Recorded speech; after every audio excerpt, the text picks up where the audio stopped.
Pai, Senhor, meus amados irmãos, tudo bem com vocês? Glórias a Deus por mais um momento estar aqui com vocês para podermos falar do amor de Deus. Estamos aqui juntamente aprendendo sobre a palavra de Deus. Hoje a aula é muito importante porque vai falar sobre os dons de poder, que é a lição 6. Então nós vamos estudar com base bíblica em 1 Coríntios capítulo 12, versículo 9 e 10, que fala sobre esses 3 dons, que são os dons de poder, os quais nós iremos destacar, conceitualizar e falar sobre a importância de cada um. Os quais são o poder de curar, o poder da fé e o poder de operar milagres. A nossa referência bíblica encontra-se em 1 Coríntios capítulo 12, versículo 9 versículo 10, que nos diz o seguinte: a outro, pelo mesmo Espírito, é outorgada a fé, a outro, pelo único Espírito, dons de curar, a outro, poder para operar milagres. Antes de conceitualizar o que significa cada um desses dons, fé, cura e milagres, eu quero trazer uma definição de John Stott sobre esses dons miraculosos. O que dizer, então, dos dons miraculosos? Presumindo que todos estes são dons miraculosos, que nós já falamos anteriormente, surge a pergunta: será que eles ainda são concedidos nos dias de hoje? Então, para nós, os dons miraculosos ainda existem? Para nós, pentecostais, nós afirmamos sim, o dom da cura, o dom de milagres, o dom da fé. Mas o que John Stott vai falar para nós sobre esse dom da cura? Que é uma outra visão panorâmica, porque nós, como professores aqui, nós temos que trazer também uma visão panorâmica para os irmãos. Claro que o nosso credo de fé da Igreja Pentecostal, Assembleia de Deus, nós acreditamos sim na presença desses dons nos dias de hoje. Aí o que ele vai dizer? Aventuro-me a dizer que tanto sim quanto não são respostas extremadas. Então, para ele, são extremos. Se afirmar que sim é um extremo, e afirmar que não existe hoje é um extremo. Um não dogmático, talvez acrescido de milagres não acontecem mais hoje, ou pior, milagres não podem acontecer. É uma posição impossível de ser mantida por um cristão. Então, um cristão falar que não existe mais cura, milagres, essas coisas assim, então não é uma posição adequada para alguém que afirma ser um cristão. Ele não somente pode operar milagres, Deus no caso, mas também tem feito milagres. Quem somos para restringir seu poder e dizer-lhe o que pode ou não fazer? Então, essa posição extremada, existe sim esses dons, ou então, não existem, são extremos. E John Stott ele vai criticar essas visões extremistas, porque Deus é soberano, ele faz o que ele quer, quando ele quer. Ele não é filho do homem para que minta, você arrependa. Portanto, Deus ele é soberano, então ele tem poder para operar milagres. Eu, graças a Deus, eu sou um milagre do Senhor. Essa cicatriz aqui no meu rosto, eu tinha epilepsia na minha infância, 2, 3 anos de idade. Minha mãe orou, meu pai orou por mim, e Deus me curou, Deus me deu saúde. E hoje estou aqui testemunhando do milagre que Deus fez na minha vida. E quantos de vocês Deus tem realizado milagres? Se você tem um milagre aí, deixe aí nos comentários para que eu e muitos mais irmãos venham ser edificados por seu testemunho. E o que é um milagre? Um milagre é um evento extraordinário, um desvio criativo da maneira normal e natural pela qual Deus age. Portanto, nós somos salvos pela graça. Isso é um dom de Deus. Isso não vem de vós para que vocês não venham se vangloriar. A graça de Deus é um reflexo da obra miraculosa de Jesus Cristo, de Deus, por mim e por você. Nós somos um milagre. É como naquela canção do Conjunto Voz da Verdade que diz assim: aquilo que parecia impossível, aquilo que parecia não ter saída, aquilo que parecia ser minha morte, mas Jesus mudou minha sorte. Sou um milagre, estou aqui. Usa-me, sou teu milagre. Usa-me, eu quero te servir. Usa-me, eu sou a tua imagem. Usa-me, ó filho de Davi. Se você é um milagre de Deus, deixa um curtida aí no nosso vídeo. Para concluir essa visão panorâmica que eu estou trazendo aqui sobre os dons miraculosos de John Stott, ele diz o seguinte: na verdade, quando começamos a identificar onde os milagres estão na Bíblia, descobrimos que eles se agrupam como estrelas no céu. Existem 4 constelações principais. A primeira concentração é a época de Moisés. As pragas do Egito, a passagem pelo Mar Vermelho, o maná, a água que saía da rocha, tudo para referendar que Moisés estava sendo levantado por Deus. Então os milagres eles servem para demonstrar a presença de Deus na vida de uma pessoa. Não é para a pessoa se vangloriar, é para a exaltação do nome do Senhor. Para servir as pessoas, claro, também. A próxima, isto é, a segunda concentração de milagres na Bíblia Sagrada, é a época de Elias, Eliseu e de outros profetas. Quem não lembra daquele milagre que Eliseu fez um machado flutuar e outros mais? A terceira é no ministério do próprio Senhor Jesus Cristo.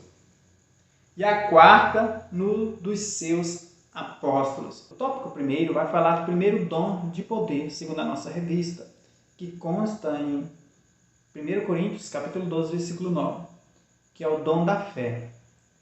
Vejamos bem, que fé é essa como dom? Fé.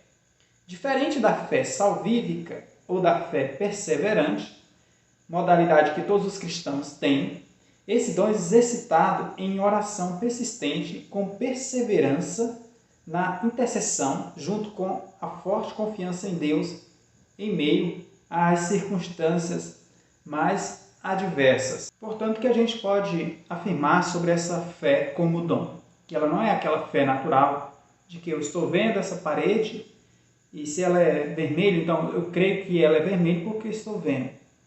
E não é aquela fé salvadora, porque a Bíblia diz que a fé vem pelo ouvir e ouvir a palavra de Deus. Essa fé aqui ela é uma fé em que nós oramos, nós buscamos, confiando a Deus de que aquele milagre, aquela resposta será atendida por Deus. Porque essa fé aqui é uma fé como dom, em busca do poder de Deus, em prol da comunidade evangélica, em prol do povo de Deus.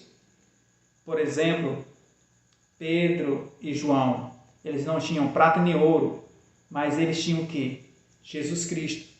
Em nome de Jesus, levanta e anda. Então eles tiveram fé. E quantas pessoas não foram salvas por Jesus Cristo e receberam curas, bênçãos, porque tiveram fé? Como aquela mulher do fluxo de sangue, em que Jesus falou: vai em paz, a tua fé te curou, a tua fé te salvou.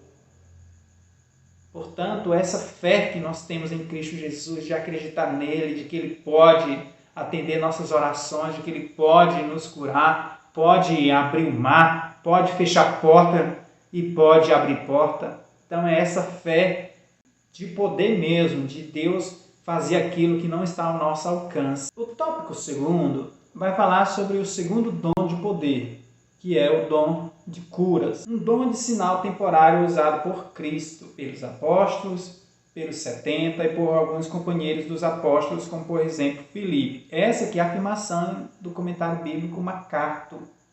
Ele fala que foi um dom temporário usado por Cristo, pelos apóstolos, pelos 70 e por Filipe. Essa habilidade foi identificada como um dom pertencente aos apóstolos. Embora hoje em dia os cristãos não tenham os dons de cura, Deus com certeza ainda ouve e responde às orações fiéis de seus filhos. É aquela afirmação também que John Stott fizera, que a gente falou anteriormente, em que Deus é soberano e ele realiza quando ele quer, basta também nós termos também e buscarmos o dom da fé também. Algumas pessoas pensam que a cura deveria ser comum e esperada em qualquer era, mas esse não é o caso. As curas físicas eram bem raras durante todo o registro do Antigo Testamento. Apenas algumas têm registro. Nunca houve um tempo anterior à vinda de Cristo em que as curas fossem comuns. Somente na época em que Jesus e seus apóstolos viveram em uma época de explosão de curas. Isso se deveu à necessidade única de certificar o Messias e validar os primeiros milagres. Então Jesus ele vai iniciar uma era, a dispensação da graça. E as curas e os milagres que Jesus fizeram serviam, na verdade, só para comprovar que ele sim era o enviado por Deus, o Filho de Deus, em que Deus tem e teve muita alegria. Por fim, meus amados irmãos, o terceiro dom de poder corresponde ao dom de milagres. O que era esse dom de milagres? Esse dom de sinal temporário, para MacArthur era um dom temporário, era para o funcionamento dos atos divinos contraditórios à natureza, de modo que não houvesse explicação para a ação, exceto que se dava pelo poder de Deus. Isso também servia para validar Cristo e os pregadores apostólicos do Evangelho. Então, esses milagres que estavam acontecendo, que ocorreram, e acredito eu, pessoalmente, que continuam a acontecer, serviram para referendar e validar, para declarar que Jesus era o Filho de Deus, que os apóstolos eram enviados de Jesus, que serviam para levar o Evangelho, e que, se ocorre nos dias de hoje, é para que a igreja venha a ser servida e para que o nome de Deus seja exaltado. João 2:11 assinala que Jesus realizou seu primeiro milagre em Caná da Galileia, a fim de manifestar a sua glória, e não para favorecer a festa. Então, aquele milagre ele não foi apenas porque aquele casamento, aquele casal estava precisando, para não passar esse constrangimento, mas sim para mostrar e provar que Jesus era o Filho de Deus. Atos 2:22 afirma que Jesus fez milagres para atestar que Deus estava operando através dele, a fim de que as pessoas crescem nele como Senhor e Salvador. Jesus realizou milagres e curas somente por 3 anos de seu ministério. Não houve milagre nos 30 anos anteriores. Seus milagres tiveram início quando seu ministério começou. Embora Jesus tenha realizado milagres relacionados à natureza, transformou água, criou comida, caminhou sobre as águas com Pedro, ascendeu aos céus, nenhum apóstolo jamais reportou haver feito algum milagre no âmbito natural. Quais milagres os apóstolos fizeram? A resposta está na palavra milagres, que quer dizer poder, e é frequentemente conectada à expulsão de demônios. Foi precisamente esse poder que o Senhor deu aos seus discípulos. Para quê? Para expulsar demônios. Portanto, meus amados irmãos, nessa aula de hoje nós podemos abordar a importância desses 3 dons do poder: fé, cura e milagres.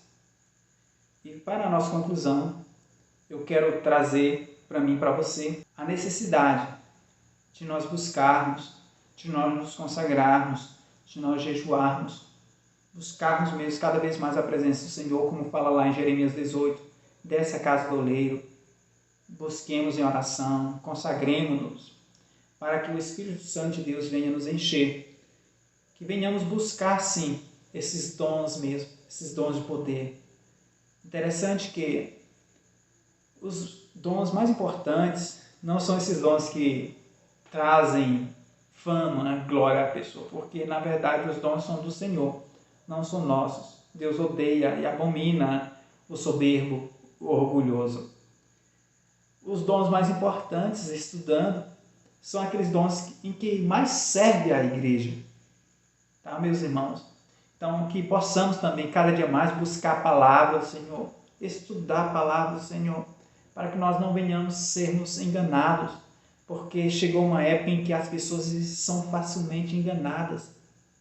Então, vamos buscar a presença do Senhor, pedir a Deus o dom mesmo da palavra, o dom de poder, para que o nome de Deus seja exaltado, seja glorificado e vidas venham conhecer esse Deus mesmo de verdade. Que Deus abençoe você. Obrigado pela sua companhia. Fique com Deus na paz, Senhor, em nome de Jesus Cristo. Amém.